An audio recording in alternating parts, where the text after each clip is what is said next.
Hey, what is up YouTube? It's me again, Art Solo, here to talk with you today about why you, yes you, should finally start riding a motorcycle. In this video, I'll discuss some of the fears commonly associated with riding a motorcycle and why I think you should still give it a try. I'll also share with you a true story about how I myself got into riding, and I'll try to demonstrate how if I can do it, so can you.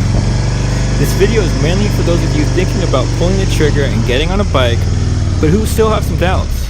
Those of you who might still be on the fence about going for it. Maybe you think it's too difficult, or maybe you think it's too dangerous.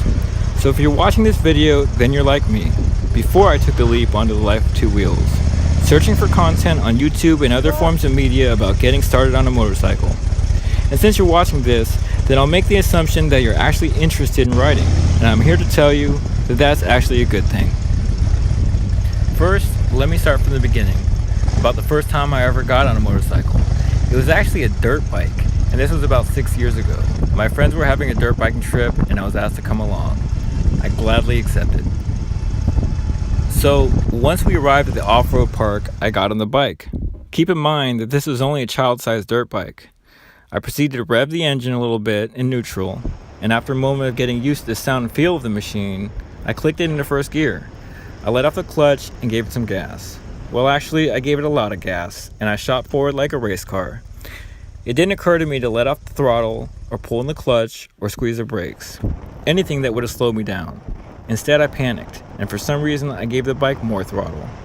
The front wheel came up, and before I knew it, I'd crashed into the side of my brother's truck. I'd whiskey throttled, and it hurt a lot. I was scared, and needless to say, any confidence I once had in myself to fully operate a motorcycle full-time had quickly diminished. And I did want to operate a motorcycle full-time. It was something I really wanted to do. I remember flipping through different motorcycle magazines and Googling different bike manufacturers' lineups. I'd visualize myself one day casually pulling my bike up to the campus parking lot, pipes blaring. I looked really cool on a bike, at least in my imagination. But after the whiskey throttle incident, I was done. At least for 5 years I was.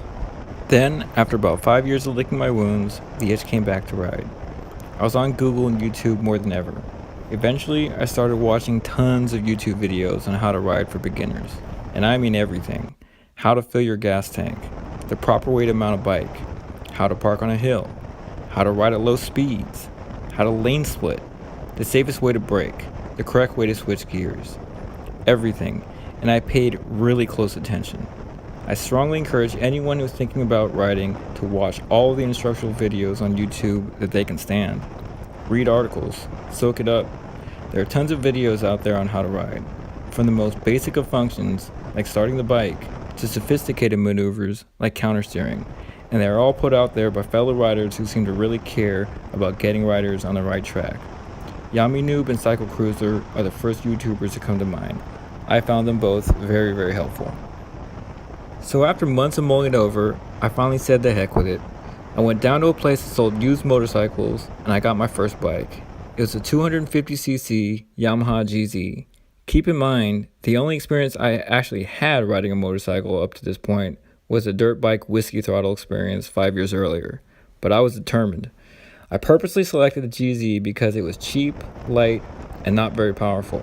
Cheap because if all the rumors were true, and riding a motorcycle was an accident waiting to happen, at least I wouldn't be out a ton of cash.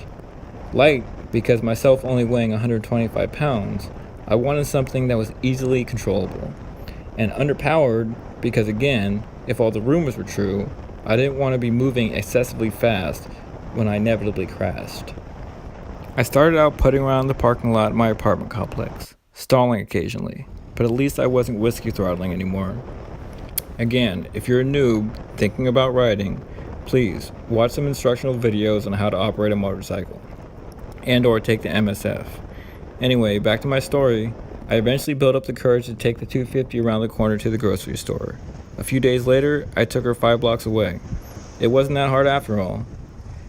Then I went across town. Soon enough, I was taking that little bike 50 or 60 miles round trip. I wasn't stalling anymore. I started getting on the freeway. I started riding at night. After a month of the GZ250, I traded in for a Sportster, and now I ride a Dyna Lowrider S, which weighs close to 700 pounds and has a 110 cubic inch motor. I do anywhere from 2,000 to 3,000 miles every month.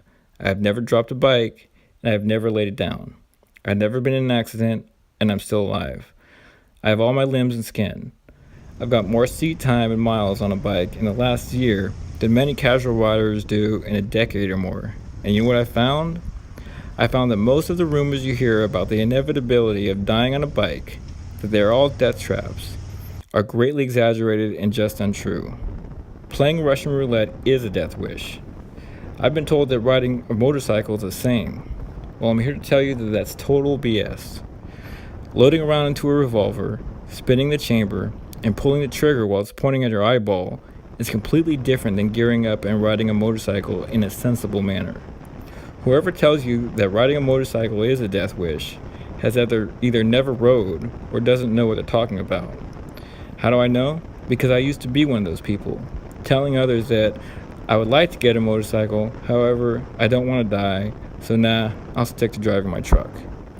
Now that I ride a motorcycle full time, I'm telling you with complete honesty that controlling a motorcycle, even for me, a guy who rides a bike weighing more than 6 times what I do, is way easier than you're probably making it out to be, and way, way easier than those anti-bike naysayers are making it out to be.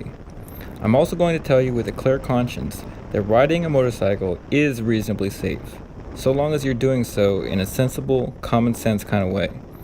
Yes, stunting and riding 200 miles per hour and popping wheelies on your motorcycle are all things that will increase your odds of crashing and hurting yourself. But so will driving your Honda Civic at 160 miles per hour, drifting and ghost riding in circles. And if you ride your motorcycle with a little common sense, you will be basically as safe as you would be in a car, and you'll have infinitely more fun. I guarantee it. So let's talk about the payoff. Why ride? Why do it? For me, riding a motorcycle was a bucket list item of sorts. I'm only in my mid-30s, but I realized that hey, we only live once, and I didn't want to procrastinate forever like we all do with so many of our dreams. So for me, following through and living what for me was a dream was extremely rewarding. For you, the payoff may be different than it was for me. The reason you want to ride will be different than mine. And hey, who knows? Maybe you'll even find out that riding just isn't for you. But I urge you to try, because you'll never know until you try. Let's say you're a utilitarian. Utilitarianism is defined as ethical theory that states that the best action is the one that maximizes utility.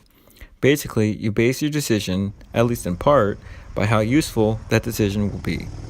If this sounds like you, then I'd point out that you'll never get from point A to point B faster than you would if you were riding a motorcycle, unless of course you were flying.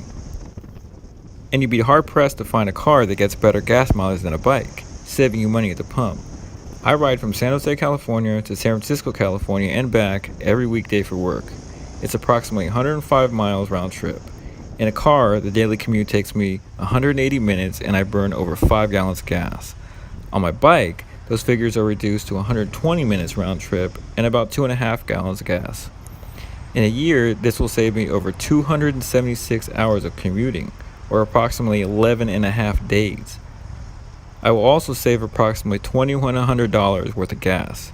You can be a lot more productive if you switch from a car to a bike, or at least split the difference between both forms of transportation. Alright, let's say you're not a utilitarian. Instead, let's say you're a hedonist. Hedonism is defined as the ethical theory that pleasure, in the sense of satisfaction and desires, is the highest good and the proper aim of human life. You believe that life is about experiences and fun, things that make you feel good. And the bottom line is, riding a motorcycle is a heck of a lot of fun. It's exciting and exhilarating, and you'll even meet a lot of cool people along the way. You'll go places and do new things, simply because you can. Think of all the time you spend behind the wheel of a car, crawling along at 65 miles per hour, or 45, or 25, zombied out and numb. Riding a motorcycle is the complete opposite. It's a sensory overload. It's electrifying, and yet somehow calming at the same time. They say that riding is the best therapy, and I tend to agree. Listen guys, there are many other things you could do with your time and money other than get into riding. Yeah, you could skydive, or you could boar hunt, or rock climb. All of those activities would be a blast. They sound really fun.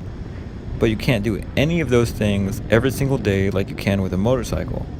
If you work for a living, then you obviously have to get to work. This means that you now have an excuse and availability to have a little bit of fun every single day. I promise you that it's not as hard or as dangerous as you've heard. If I can do it, so can you. Ride safe, ride often. Peace.